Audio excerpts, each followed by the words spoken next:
Well, good morning, everyone. Welcome to Wednesday. We're halfway through April. Hope everybody's having a good, productive month. I'm going to share my screen here. Give me one moment.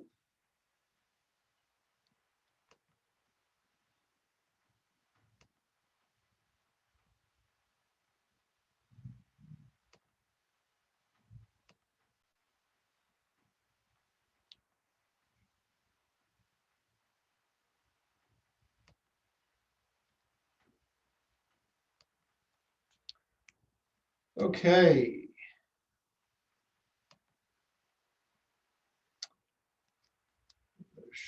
Like this.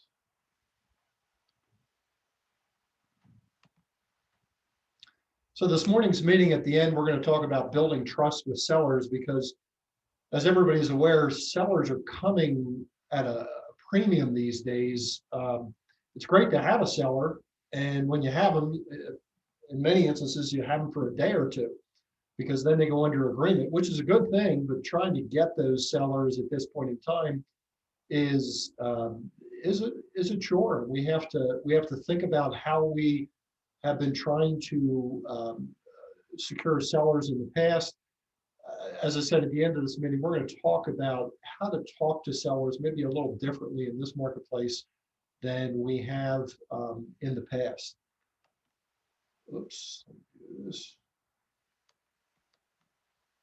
So this morning, have Dan and James. I saw them both on the call joining us.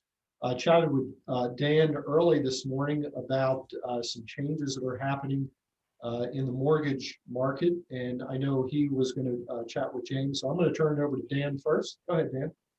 Actually, James is going to talk a little bit about some changes, positive changes with VA eligibility. Okay, very good. Yep.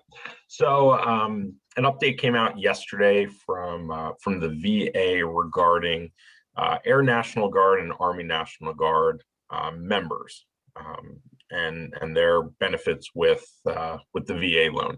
So a couple changes. They're going to be able to get essentially the same benefits as an active duty military personnel, as long as they hit some of the requirements with the National Guard membership. So as long as we have somebody that's been in the National Guard that has performed 90 days cumulative days of full-time service, of which 30 days must be consecutive, they're eligible for some of these benefits. Full-time duty wouldn't include inactive duty, monthly drills, nor does it include any basic or initial training. But if they're deployed and sent overseas, that's going to fall in line with with some of the requirements that they have, where they can utilize these benefits. The benefit is retroactive, so now in the future, in the past, if they fell under that, they'd be able to utilize those benefits. So we would essentially go through the same kind of process that we do up front to get their DD 214 for the report of their separation, or their DD 220, the report of active service, things like that, statements of service. So we could treat that as we normally would with a other types of vets. So just wanted to put that out there. It should open up eligibility to to more people that can utilize this. I did read something on that the VA is, let me find it here, I believe 10, it was like 10 or 2,000 members over a 10-year period is going to utilize this, or utilize this program now that this is allowed. So hopefully we'll have some buyers that fall under this, and we can get them a great loan with VA. Okay. Any questions on that? James, just a clarification, either you or Dan can jump in on this. I know what a DD 214 is, and many people on the call do, but there are some people who are either new in the business or who don't deal with VA all the time. that say, what the heck is a DD 214? Can you just comment on that, please? Sure. It's really just a report of separation. It breaks down everything from their service, when they got in, when they got out, if it was honorable, dishonorable. It just breaks down everything kind of with their military service that we need to set up our file, and then also go and get the certificate of eligibility, which that certificate of eligibility is essentially saying that yes, we're good to go on them utilizing VA benefits. It gives a breakdown of what they're eligible for. So the DD 214 is just really the report of separation. Yeah, That's essentially what it comes down to. And just to follow up to that, with the DD 214, you're talking with a vet as an agent, and you mentioned a DD 214 that the vet's going to need that to apply for the loan, and they look at you with cross eyes saying, what's a DD 214? How do they go about getting it, and how long does it take, approximately? So I've had people that have logged into, kind of their account through the VA, and they're able to obtain it. I've had some people that have had trouble with that, so they've had to actually reach out to the VA to get that information. But generally they're either sent a copy. I just did a pre-approval for somebody that they were in the military in the 80s, and you could tell how dated the document was. But it should be fairly easy for them to log into their account and grab that information if they don't have a hard copy at home. Okay. All right, thanks guys, appreciate the update. I know Sarah, I spoke to Sarah this morning. She was on her way to the chiropractor. Apparently she has some chinks that need to be worked out, so she sends her best, and I'm going to move on to James White with Home Sale Insurance. Good morning, everybody. Just wanted to go over one of the coverages that we do offer on all the policies that we sell. It's called personal injury coverage on the homeowner side. So this is something that's not for bodily injury or property damage, but includes things like false arrest, detention or imprisonment, malicious prosecution, wrongful eviction, slander and libel. That's one of the big ones as well too. Just think about that as something, if you post something on social media that is less than positive, let's say, about I heard a story about somebody doing that against a dentist, and the dentist actually ended up suing this person for damages under that personal injury coverage on their homeowner's policy. He claimed that there was loss of income from it because of their comments. So that's something you always want to make sure of, even your own personal lives. Just watch what you post online as well too, because that can sometimes come back to haunt you. So I just wanted to let you know that we always offer that coverage for all of our insureds that we sell policies to. So that was all I had for today. Thanks. Appreciate it, James. And finally, before we get off of core services, even though she's not a core service, I know Jen is joining us this morning. I saw her this morning. Jen, welcome to the Zoom call. Good morning. Hope everyone's doing really well today. And so Tom asked me to give you all something inspirational, and that was very stressful. So I wasn't sure I could come up with something, but so here's my thing I'm going to go with is I'm going to ask everybody to find something to write on, and we're going to take 2 minutes and we're going to do my current favorite daily activity. And it was a little bit inspired by Ninja. And I think we've all heard it before, but in times like these, I think it could be more important than ever. So on that piece of paper, write down 3 things you're grateful for today, because nothing's going to inspire any of you any more than the things that you are actually grateful for. So I could tell you all the things that I'm grateful for, but it's not going to inspire you. So take a minute and write it down and post it somewhere, and do it again tomorrow.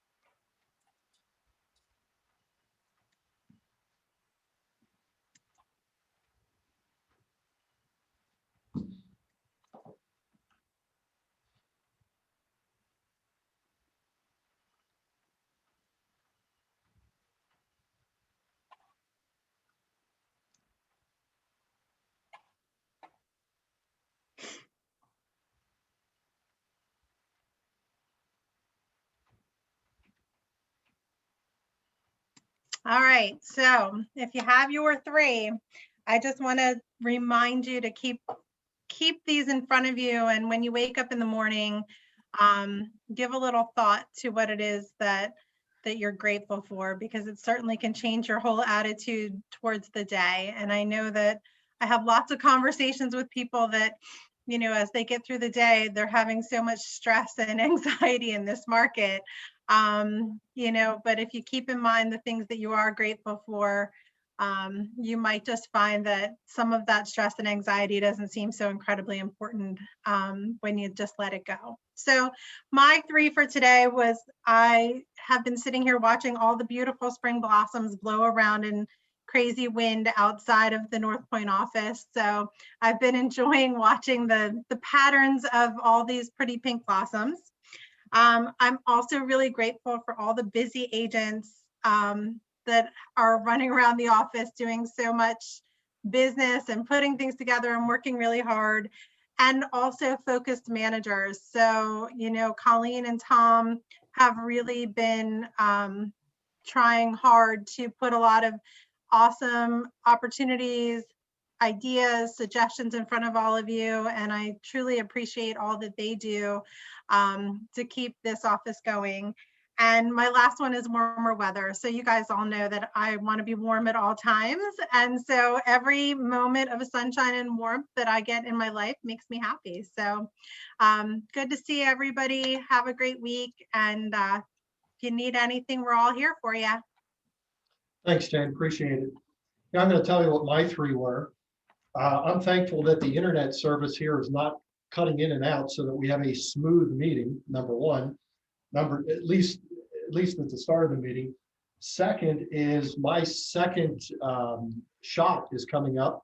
Got my first one this past weekend, went very well. And third, which we'll talk about in a second here, is I put Colleen in charge of the weather for our upcoming Agent Appreciation Day, and that weight is off of my shoulders, so it's now squarely on Colleen's. Thanks, Tom. Thanks for putting the most difficult, uncontrollable thing on my shoulders. Just, you know, it's a weight off of my mind right now. Well, you know, Colleen, that goes back to my focused and dedicated managers. So I trust that you're going to make it work. So no pressure. What you got, girlfriend? Hey, before we get off of this page, and I don't really have a slide on it, but I am going to include in the notes that I send out for this meeting. We have 2. I know at least we have 2 people in this office who work with the communications committee at LCAR. I know one of them is Lisa Naples, and I know the other one is Dan Rank. They write great articles that get published by LCAR on their blog site. And Lisa doesn't know I'm going to do this, but Lisa wrote an incredibly unbelievable blog post on adapting in the world in which we're living today. It really, really hits home, and I know she spent a lot of time on it. I am going to include it with the notes that I send out. So I just wanted to publicly thank Lisa and Dan for writing the articles that they do, and specifically here, Lisa, with that outstanding article. So thank you. All right, this is what Colleen is in charge of with the weather. Home Sale Agent Appreciation Day. We have had an incredible 2020, and we're off to a good start in 2021. And we've had, as everybody knows, problems meeting, getting together, celebrating. We're going to have a Home Sale Agent Appreciation Day, and this is company-wide. It's going to be on May 13th. Here at North Point, it's going to go from 11:30 to 2. We're going to have the following here, and some of this stuff is still being worked out at this point in time, but we have Enk's Custom Catering that's going to be here at North Point. They're going to put together a buffet of beef taco and fajitas for us. I think it's chicken fajitas. We've engaged Lancaster Brewing Company to be here with assorted beers and margaritas. And we also have the Lancaster Cupcake Truck stopping by that will serve custom-made cupcakes. We're going to have a photographer available. I know a lot of teams didn't have the opportunity to take pictures of themselves as a group. This photographer will be available to take team photos, candid photos. We're going to have prizes, giveaway, some fun stuff, which is still being determined. Here at North Point, spouses and significant others, please, if you want to bring them along, that's great. However, because we're ordering all this food, we do need to have RSVPs. So if you would RSVP to Marion, I'll send out a flyer as a reminder, and I'll remind you at the beginning of May in our May Zoom call. But it's important that we have somewhat of an accurate count so that we can forward this on to our food vendors. And once again, didn't put a little note in here, but Colleen's got her thumbs up saying the weather's going to be awesome. So looking forward to this, looking forward to spending some quality downtime with everybody on this great event. Put it in your calendars. I wanted to talk a little bit about newspaper advertising and where it's been since I got into business and where it is today. What you see in front of you is a graph or a chart that deals with first-time steps taken by home buyers, both first-time home buyers and repeat buyers, as to how they find out and what they do when they start looking for property.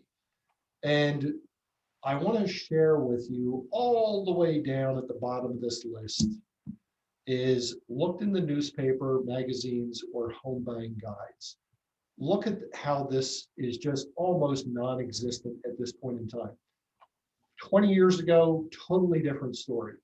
But where we are today in 2021, I mean, it's not even registering on the charts anymore.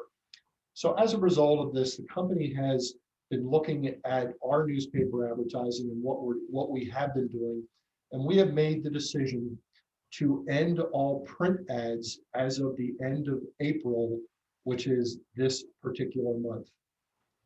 Now, I'm going to give you a couple of other things just to make you aware of.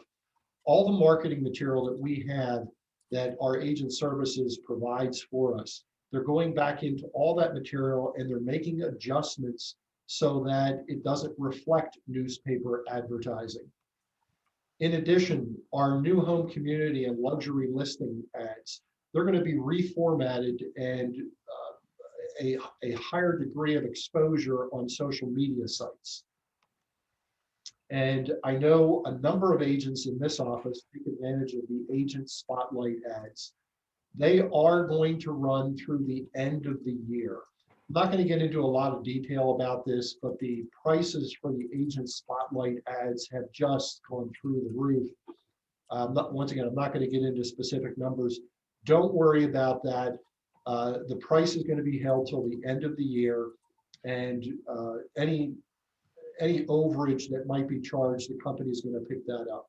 So I wanted to make sure everybody's aware of that. And I know Jen's probably going to be in touch with some of the people, or probably all the people that are doing this agent spotlight and just reinforcing that and make sure they understand what's going on there.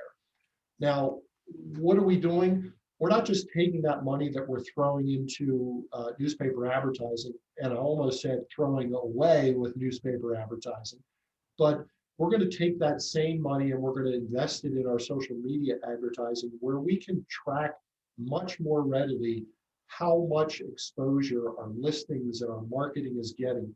So I wanted to make sure everybody was aware of this. It was something that we thought about and been thinking about for quite some time, but it's getting to the point, as you saw with the previous chart, it's just newspaper advertising is just falling off the charts, and it's no longer a relevant marketing source. So I wanted to make sure everybody was aware of that. So I took a picture of Marion yesterday, and this is what she looked like at her desk. And Marion's been pulling her hair out. She does it the same time every year. And basically what she asked me to share with you, and this is actually coming from our admin staff, although Marion's probably more impacted by this than Janice and Gail, but they're all kind of in the same boat here. Why am I bringing this up? We're in spring right now, and we are starting to get a little more busy. Agents are starting to forget to submit their loops for review. I know you're excited when you get these properties under agreement. I know you're excited when, you take a listing and everybody is, on a real high. Click the extra button that says submit for review. It really, really helps us. In addition, submit your price changes, extensions to settlement, changes in seller assist. In other words, anything that happens that changes from the time that the paperwork's turned in at the very beginning. It's really a struggle at the end of a transaction when we go into it and the sale price has been changed. There's been other changes, settlement dates changed, sellers assist, maybe it got eliminated. It becomes a problem and a fire drill at the end of the transaction. So if you give us this as it's going along, it just makes it a lot easier on our staff. In addition, those TSRs and settlement notices, some people are just forgetting, first of all, to put them into the loop, but they are really important so that our staff and our accounting department can make sure that you get paid in a timely manner. So just some reminders for you. Marion asked me to do that, and I'm sorry, Marion, that I put your picture on the slide here. This came across my desk also. If you work in the real estate business long enough, you are going to have a property that sits on a private road. And Dan probably deals with this, James probably deals with this. You get situations where, you have 5 people that are on the road, and and by the way, there's no maintenance agreement, of which our mortgage companies need. And then, you try to go around to all the owners, and you always have that one obstinate owner who says, get off of my land or I'm going to blow your brains out. And you can't talk to them. So in Pennsylvania right now, we are in the process, and this has been pushed by the Pennsylvania Association of Realtors. We've worked literally for 3 years on trying to advance this bill through the local legislatures.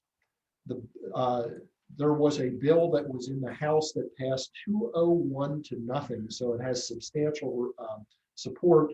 It's now being considered in the Senate. Basically, what is going on here, it says the bill provides statutory language which establishes shared responsibility among property owners in situations where no agreement exists. So it will be standard language, hopefully, once the Senate passes this bill, and we don't have to worry about going around and getting all these maintenance agreements anymore. It's on the horizon. We're almost at the finish line. I just thought I'd make everybody aware of it.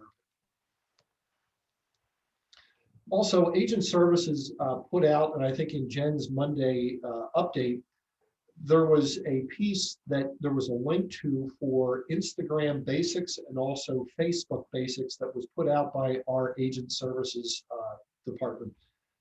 I got in and looked at these. These are some really nice documents. They're in PDF format. I'm going to include them in the notes for everybody to look at. If you've been contemplating getting on Instagram, but you're like, I really don't know what to do or how to do it or how to go about it, or you say the same thing for Facebook, they really take you through step by step some real easy things that you can do to get your game up with Facebook and also Instagram. And as I said, I'm going to include these with what I send out in the notes on this sales meeting. And then I saw a video this past week. Barry Habib, who I do listen to on an ongoing basis, he's an incredibly smart guy. He's in the mortgage industry. He wrote a book, as you see here, called Money in the Streets. It was on the New York Times bestseller list. He's a fabulous guy that really can look at our markets and determine where he thinks it's going, and he's accurate more times than he's not. One of the things that has come up over the past couple of weeks, and I put some things out regarding this, but forbearance and foreclosures. And Barry was being interviewed here by a gentleman that I also follow. And it's about a half-hour video, but I'm going to do a snippet of about 5 minutes here where he talks about forbearance and talks about how we could improve our present situation on a national level.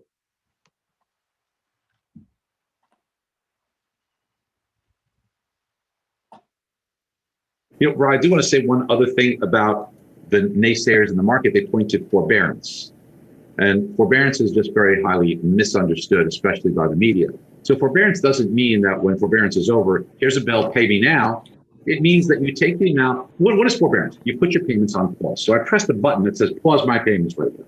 At the end of it, the amount that was paused isn't forgiven, but it isn't immediately payable. And in fact, there will be no payments or any interest due on that. So it's just a bundle of money. It's like a second mortgage, rides along the first, you eventually pay it when you sell your home, when you refinance your home. But at that point in time, people have a ton of equity. It will be staggered, be able to absorb it. Shouldn't be a problem. Now, how about releasing the pause button and resuming the payments? That could be a burden. But remember, you qualified for this mortgage to begin with, so you should be able to resume payments.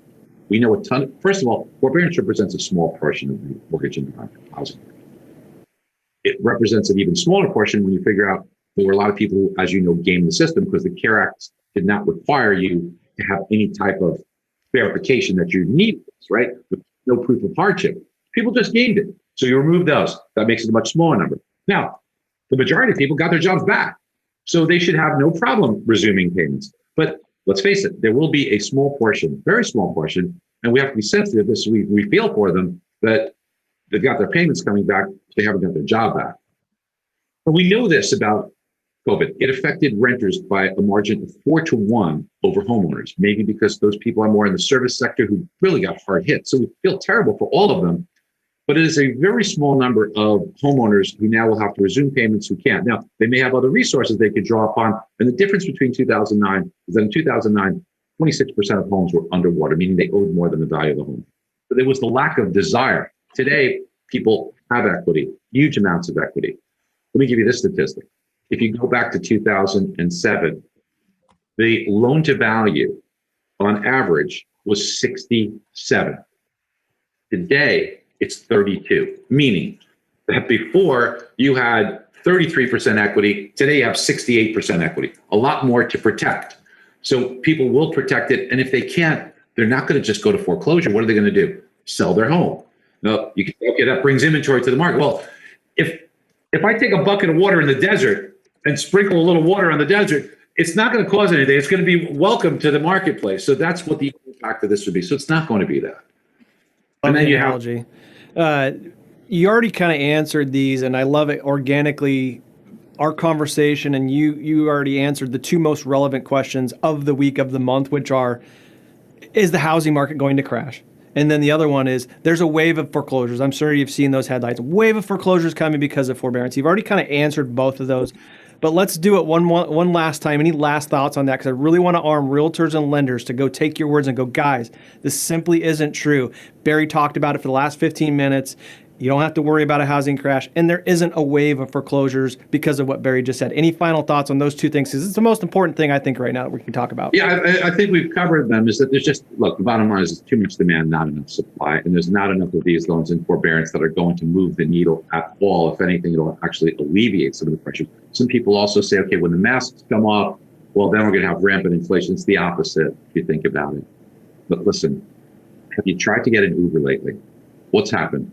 Waiting times are longer, and the cost has gone up. Yep. If you ask any Uber driver, they will tell you it's because the stimulus checks have put people in a position where they may be in a position to make more staying at home than working. When this stuff ends, you alleviate the supply chain because you now bring more people in, more availability, lower prices means lower inflation.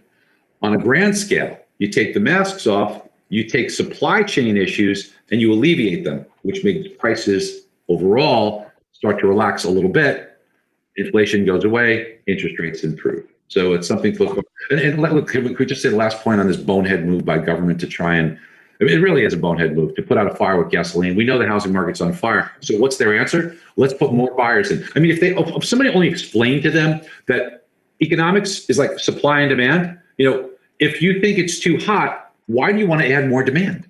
So look, it's a straw man argument. It sounds great for everybody. Who doesn't want to help the first-time home buyer? We all do. Raise our hand. First one to try. But to hurt the housing market and hurt the first-time home buyer, you see, if they would just open up a history book, it's not that distant. 10 years ago, 11 years ago, this was a horrible idea in 2009 and 2010, and that was an $8,000 tax credit. That $8,000 tax credit, what it did was it caused prices to artificially spike because you just moved everybody into that zone. They all tried to buy, prices went up, so they overpaid for homes. And then the day after it expired in April of 2010, who was going to buy a home without that tax credit?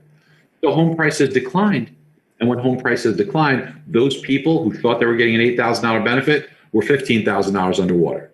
This is not a good idea. You need to, as I've said before, you need to take this. Some ideas to take the same dollar. If you want to spend dollars, address the problem. Don't exacerbate the problem. The problem is a shortage of inventory. The only ones who are going to put the inventory up are builders. So perhaps go to a builder and say, hey, in your MSA, in your zip code, if you're willing to build a home below 75% of the median home price to really alleviate this problem, we'll help you and help you with the burden of regulation. We'll help you with the burden of the lumber costs, which are costing $25,000 on average more per home. Let's apply the dollars there and reward builders and incent builders to fill the void where it's needed and make this housing market healthier.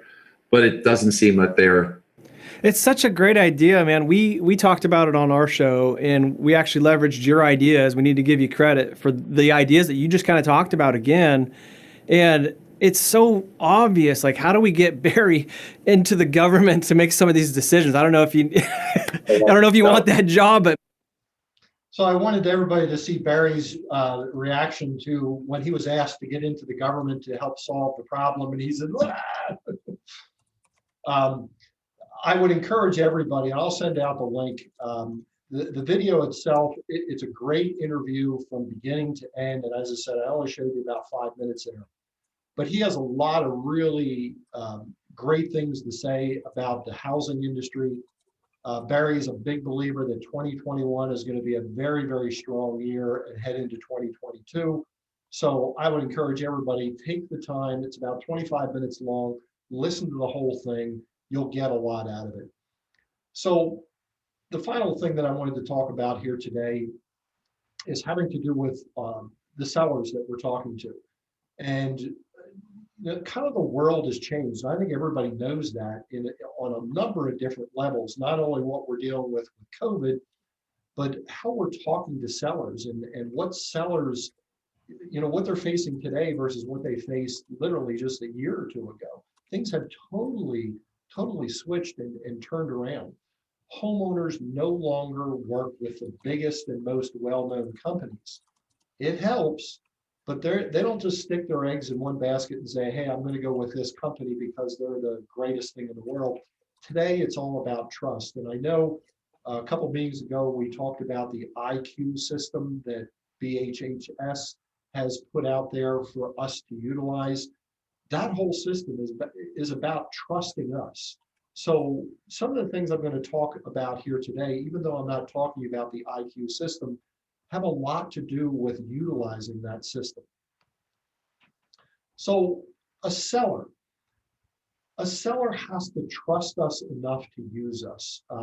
They need to trust us to sell the largest asset that they have. Obviously, it's their home. And when I say the largest, the vast majority of people, it is their largest. It can be a daunting thing. They're going to you as the agent and they're asking you about the market value of that asset. They're trusting you. They're also setting a timetable, or you're setting a timetable for their sale. A lot of this stuff should be done up front so that they understand what market they're in today. And finally, we set the fee for services. If you do a great job of getting the trust, you're not going to have a difficult time dealing with some of the things that I've just listed here. Where I think agents run into difficulty is they don't establish trust first, or at least deepen the trust factor to get to the point where we have a seller that says, yes, I trust you implicitly. So how do we get there with this trust thing? There are 5 elements to building a perfect presentation as far as trust is concerned. I'm going to deal with each one of these individually, but I'll list them all here to start out. The first part, or the first one, is actually building rapport with a seller. How do you do that? We're going to chat about that a little bit. You have to identify the individual, or in this particular case, the seller's needs. Then you have to exhibit what your company value is, what your personal value is, and then at that point in time, you can develop this trust that hopefully elevates over time. So let's start with the first one, building rapport. The very first thing I'm going to say is stop selling. Stop going in, all guns blazing when you enter a seller's home and start talking with them about all the things that, you're great at and so on and so forth. They don't want to hear that. They want to hear what you're going to do for them, not all about you. Make it about them, not about you. Now, the way to do that, some of this stuff looks really, really simple, but gosh, smile. When you're with these people, make sure that they know that you're happy to be there. Show a genuine interest in why they want to sell their home. Make sure you're looking professional and that you exhibit enthusiasm when you're trying to build that rapport. And by the way, don't get out of building rapport and move on to the next steps here unless you have built some rapport, because you're going to be dead in the water if you haven't done this. Second thing is you need to identify the needs. Something as simple as, hey, Mr. and Mrs. Seller, what concerns you about the sale of your house? I mean, everybody sells their home because of something different. Some it's, some are good things, like my family's expanding, or I'm getting a promotion. Some it's not so good, such as death in a family, or you're going through a divorce. But it's our job to know what those needs are and need to identify them. If you do this, you're showing that you care about them instead of worrying about yourself. So how do you do this? Here are 5 things that the seller wants to know. What's my property going to sell for? How much money am I going to get out of this? How much time is it going to take? What are the hassles that I need to go through to get my home sold? And oh, by the way, not that I'm relocating, to another state, but I'm moving from point A to point B, which could be 2-3 miles away, but it's still a relocation, so to speak. So we need to provide them the answers. Here's our answers. How to get the property sold has to do everything to do with our marketing plan. And we're going to get to the point here where we're going to talk about your marketing plan and what you're sharing with sellers. Some of the things that I hear about agents, not only in our company, but outside of our company, and I'll say to them, when you're going out to talk with a seller, how are you talking with them about listing their home? And they say, I'll have some agents say, oh, I don't use a presentation, or I don't use any kind of visuals. I just kind of tell them what I think. That's a big, big mistake. And you're going to see why in a couple of minutes here. We need to convince them that they're going to get money for their property because we have buyers that we are working with. You have to share with them how you negotiate in transactions. You have to also share with them the knowledge that you have about the real estate business, about agreements of sale, and this final thing about control, that you're going to control the transaction for them so that they don't have to worry about it. Well, how do you do these answers and how do you give the answers? 2 ways. You got to exhibit your company value and you have to exhibit your own personal value. So we're going to start with the company value first. So what sets our company apart from everybody else? And what are the biggest benefits that sellers have by choosing us versus somebody else? If you can't answer these questions, that's a problem. And you need to spend time, just like Jen did at the very beginning here. Jen said, hey, list some of the gratitude, list some things that you're gracious for or that you're thankful for. If you don't spend the time doing this, sitting down and what distinguishes us from somebody else, you're going to kind of blend in with everybody else, and you don't want to do that. So take the time, think about our company versus others. Also, what are you using to tell your story? Home Sale gives a fabulous presentation that we have in Team Home Sale. It's our home sale presentation. It's about 30 pages long, and I would highly encourage agents. First of all, if you've never seen it, you have to go to Team Home Sale and download it. There are versions there that you can manipulate and add your own personal information. And I'll be the first one to tell you, 30 some pages is a lot. I wouldn't use 30 pages in a presentation with somebody. I think we're going to lose them. However, go through that and pick out the pages that you think are important that hit home your point as somebody who's going to market their home. BHHS, the franchise, also has a presentation. It's our lifestyle and planning guide. It's a great tool for both buyers and sellers. If you've never seen it, it's in the resource center. I would highly encourage you to go there. Once again, you can brand these things to yourself.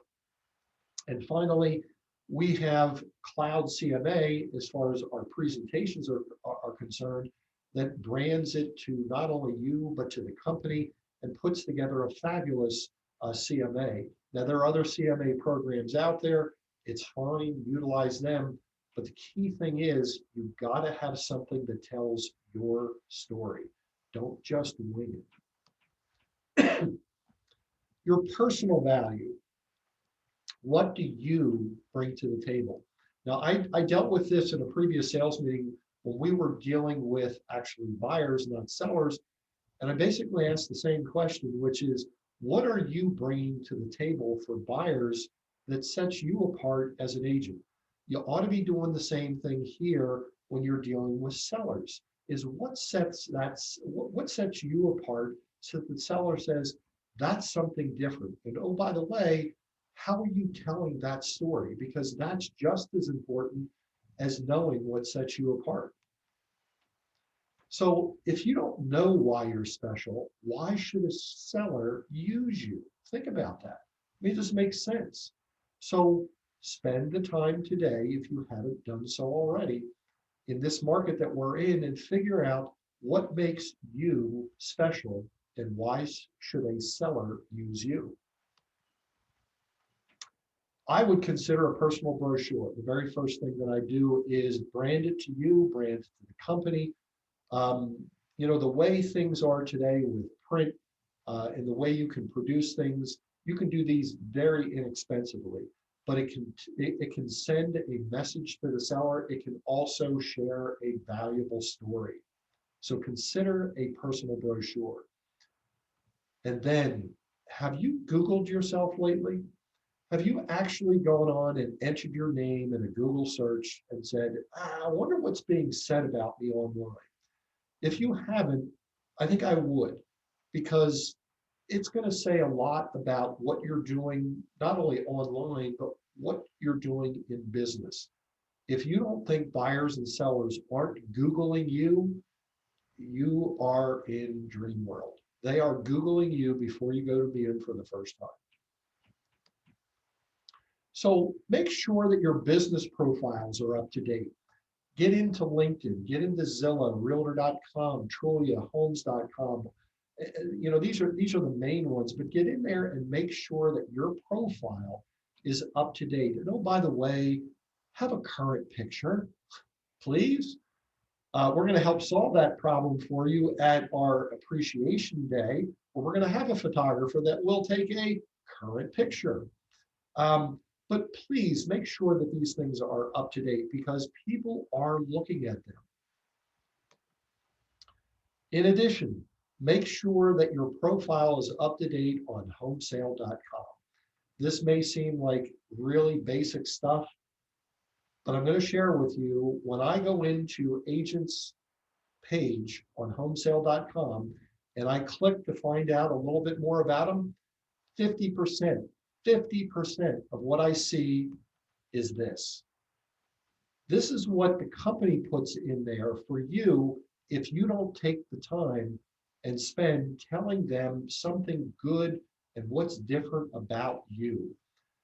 Nothing wrong with this, but when they're looking at 5 agents and 3 of them have this, you know, the message sinks into the consumer that this person isn't relevant, and up to date with what they're doing. So take the time to update your profile in homesale.com. And then finally, the fifth step is after you've gone through all these steps, just learn how to develop that trust. Sellers are in a very, very hypersensitive state of awareness right now when they're trying to sell their home, especially with how fast the market is moving. It is your job as an agent to share with them, use statistics, use charts, use visuals that show how and what is happening in the market today. Make sure that they are aware of that, okay? Now, the book that I referenced in my little blurb before this meeting yesterday is something called a book called The Storyteller's Secret. It's by a gentleman by the name of Carmine Gallo. Highly encourage it. It's a great read. It's a very easy read where he spends 2 or 3 pages talking about an individual or a product that is being told that somebody is sharing a story about it. People that go on TED Talks, if you've ever seen TED Talks, those people that are making presentations, by and large, they tell incredible stories about the point that they're trying to make. You should be doing the same thing with the clients that you are working. What kind of story are you telling them? Because they need to see it to believe it. Here's one thing that came out of this book. Presentations that use visual aids were 43% more persuasive than unaided presentations. So when I hear an agent say, I don't have a presentation, I just go in and tell the seller what I think. Take a look at this. 43% more persuasive if you have that same information in some type of visual that you're sharing with them, okay? Here's a little exercise for you. Which one is easier to understand here? A curved line with every point equidistant from the center. Now, most people will get this, but they have to think about it. So I could give you that, or I could give you this. It's the exact same thing. Which one had more powerful impact on you? The one on the left or the one on the right? It's fairly simple.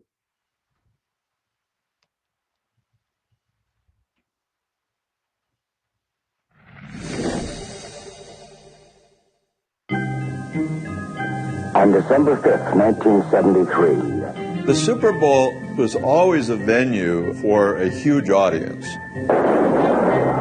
But Master Lock was the only one that did something exclusively for the Super Bowl until we did 1984. What makes something memorable? I think the challenge has always been to break rules, find something new, find something unexpected as a way of engaging people and telling a story. I met Steve when he was 24 years old. Steve, from the day I met him, was passionate and believed totally that this technology wasn't just going to be a business for him and it wasn't just going to be a hobby for Wozniak. This was going to change the world. Today, 1 year after Lisa, we are introducing the third industry milestone product, Macintosh. So there was this challenge from Steve. I got to introduce Macintosh. It's got to be dramatic. It's got to be famous. It's got to be different. We had a meeting where we presented a whole bunch of thinking that went into launching Macintosh. He thought it was brave. He thought it was great. It was the board of directors thinking it was really stupid and irresponsible. And there was a moment in time when the board was trying to pull the plug on all the funds and have it not run. And he was there with Wozniak, and he said, well, I'll pay for half of it if you will. They didn't have to come to that, but they did make that overture at one point. So you open on this place that represents the future, with people marching to a central hall. Our idea was that Big Brother represented the control of technology by the few. Lots of people decided, partly by the bluish quality, partly by the competitive situation Apple found themselves in, that Big Brother represented IBM. And that really wasn't the intent, but it probably worked on that level as well.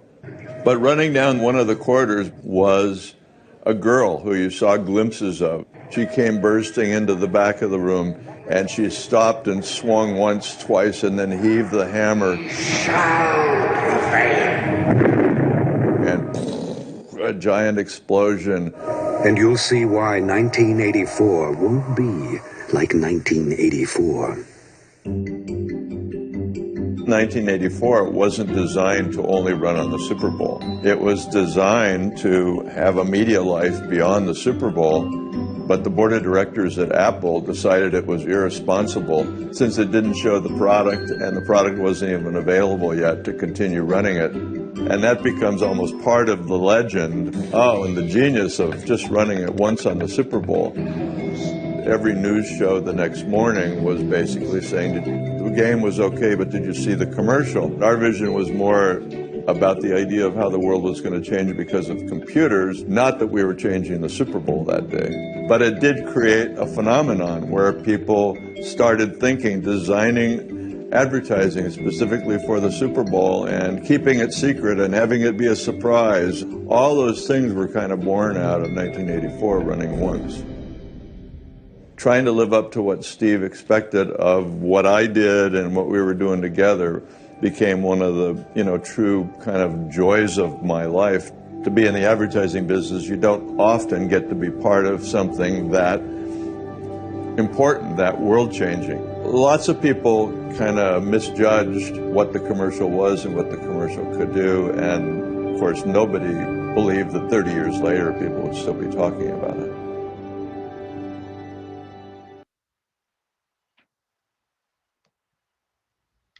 So Steve Jobs, who passed away a couple of years ago, probably one of the greatest storytellers ever. If you've never read the book Jobs, encourage you to pick it up. It's a great, fascinating read. But Steve Jobs, he had a way with talking with people and convincing them to do something. One of the things, and one of the stories that came out of this, one of the stories that's in Jobs, is he was talking to a gentleman by the name of John Scully. John Scully was the CEO of Pepsi, and he wanted John to join him at Apple, this small growing company that was, fast moving and kind of a rebel. And John Scully was kind of like this button down guy, but Steve Jobs really wanted him at his company.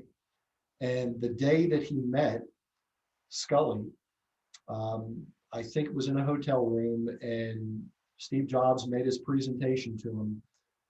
And at the very end, he felt, Steve Jobs did, that he was losing this, and he wasn't going to be able to get Scully to come over and work with Apple. And he said something famous at the time that impacted not only Scully, but caused him to move immediately to Apple. And this is what Steve Jobs said. Do you want to sell sugar water for the rest of your life, or do you want to come with me and change the world? That is telling a story.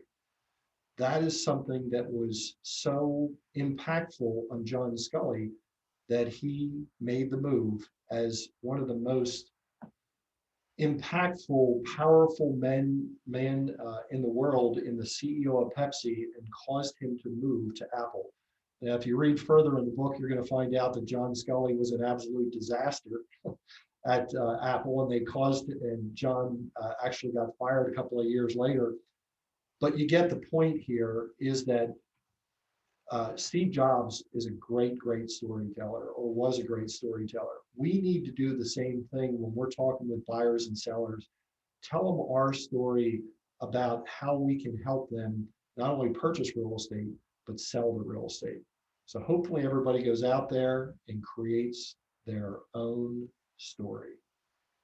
Okay, that's all I have today. Hope everybody, once again, considers coming to the Agent Appreciation Day, which we're going to be getting out more things.